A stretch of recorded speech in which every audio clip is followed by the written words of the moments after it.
ओम श्री गणेशाय नमः। राधे राधे दोस्तों, आप सभी का मेरे चैनल वतकथा एस्ट्रोलॉजर में स्वागत है। दोस्तों, स्वप्न हमारे जीवन में कोई ना कोई संकेत अवश्य ही देते हैं। हमारे बीते हुए कल के बारे में या आने वाली घटनाओं का संकेत अवश्य ही देते हैं। दोस्तों, स्वप्न के माध्यम से भी बहुत से संकेत मिलते हैं। ऐसे ही दोस्तों, अगर गर्भवती स्त्री को अगर स्वप्न में ये चीज़ें दिखाई देती हैं तो ये पुत्र प्राप्ति के संकेत माने जाते हैं। दोस्तों, कन्या प्राप्ति के भी बहुत से संकेत बताए गए हैं, उसकी हम अलग वीडियो डालेंगे। इस वीडियो में केवल आपको गर्भवती स्त्री को अगर स्वप्न में ये चीज़ें दिखाई देती हैं तो बेटा ही होगा, ऐसा माना जाता है। दोस्तों, आज हम स्वप्न शास्त्र के अनुसार ही आपको बताने जा रहे हैं कि अगर गर्भवती स्त्री के या फिर उसके हस्बैंड या घर में किसी भी व्यक्ति को, अगर घर में कोई लेडी प्रेग्नेंट होती है, अगर इस तरह के स्वप्न आते हैं या गर्भवती स्त्री को या उसके हस्बैंड को इस तरह के स्वप्न आते हैं तो माना जाता है कि उनको बेटा ही होने वाला है। दोस्तों, आज हम अपनी वीडियो के माध्यम से आपको बताने जा रहे हैं कि पुत्र प्राप्ति के स्वप्न में क्या संकेत मिलते हैं। दोस्तों, उसकी जानकारी देने से पहले अगर अभी तक आपने मेरा चैनल सब्सक्राइब नहीं किया तो सब्सक्राइब अवश्य ही कर ले, बगल में बेल आइकन को दबा दे जिससे मेरी आने वाली सभी वीडियो का नोटिफिकेशन सबसे पहले आप तक पहुँच सके। दोस्तों, सबसे पहला संकेत है, अगर गर्भवती स्त्री को स्वप्न में अगर सब्जियों में बैंगन या कद्दू दिखाई दे तो माना जाता है कि उसको पुत्र ही होने वाला है। ऐसे ही फल में अगर उसको आम, अनार, तरबूज, केला इस तरह से कोई देता हुआ दिखता है या स्वप्न में दिखाई देता है या प्रसाद स्वरूप उसको कोई देता है तो माना जाता है कि उसको पुत्र की ही प्राप्ति होगी। दोस्तों, इसी प्रकार से अगर गर्भवती स्त्री अपने स्वप्न में आकाश देखती है या फिर दूध का देखना, अगर आपको दूध कोई देता हुआ दिखता है तो ये संकेत माना जाता है कि आपको पुत्र की प्राप्ति होने वाली है।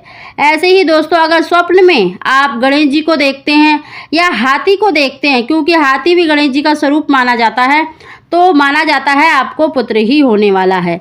दोस्तों, स्वप्न में सफ़ेद गाय का दिखाई देना या आपके घर के पास देखना या आपको देखकर आपके घर के पास रमाती है, आवाज़ करती है तो, और साथ ही अगर आप बछड़ा भी देखते हैं या सिर्फ गाय को देखते हैं, सफ़ेद रंग की गाय, तो ऐसा माना जाता है कि आपको पुत्र की प्राप्ति होने वाली है। इसी तरह से दोस्तों, अगर आप पूजा करते हुए शिवलिंग देखते हैं या सिर्फ शिवलिंग दिखाई देता है या जटा वाला नारियल देखते हैं तो ये भी पुत्र प्राप्ति का संकेत माना जाता है। अगर आप स्वप्न में भगवान कृष्ण के बाल स्वरूप को देखते हैं, लट्टू गोपाल जी को देखते हैं या पूजा करते हुए देखते हैं या माखन खिलाते हुए देखते हैं तो ये भी संकेत माना जाता है कि आपके घर में बाल स्वरूप आने वाले हैं।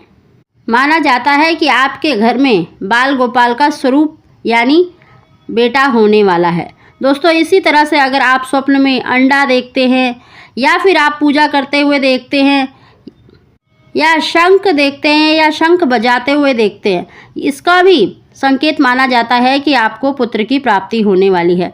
दोस्तों, स्वप्न कभी भी बेवजह नहीं आते, कोई ना कोई कारण उनका अवश्य ही होता है। इसी तरह से अगर स्वप्न में आपको कोई साधु संत आशीर्वाद देता हुआ दिखाई देता है या अपना कोई बड़ा बुजुर्ग दिखाई देता है आपको आशीर्वाद देते हुए या प्रसन्न मुद्रा में दिखाई देता है तो ऐसा माना जाता है कि आपके घर में पुत्र संतान का आगमन होने वाला है। दोस्तों, शिवलिंग दिखाई देना, नारियल दिखाई देना, ये सभी दूध, आम, अनार, तरबूज इन चीज़ों का दिखाई देना माना जाता है कि आपको पुत्र की प्राप्ति होने वाली है। दोस्तों, अगर ये स्वप्न अगर आपको सुबह के समय आते हैं यानी 3 से 5 बजे के बीच ब्रह्म मुहूर्त में देखे हुए स्वप्न कहते हैं हमेशा सच होते हैं। तो दोस्तों, अगर ये स्वप्न अगर आपको ब्रह्म मुहूर्त में आते हैं यानी 3 से 5 बजे के बीच में आते हैं तो आप समझ सकते हैं कि आपको शीघ्र ही पुत्र संतान की प्राप्ति होने वाली है। दोस्तों, अगर आपको हमारी जानकारी वीडियो पसंद आई है तो उसको लाइक अवश्य ही करें। आप सभी को ओम श्री गणेशाय।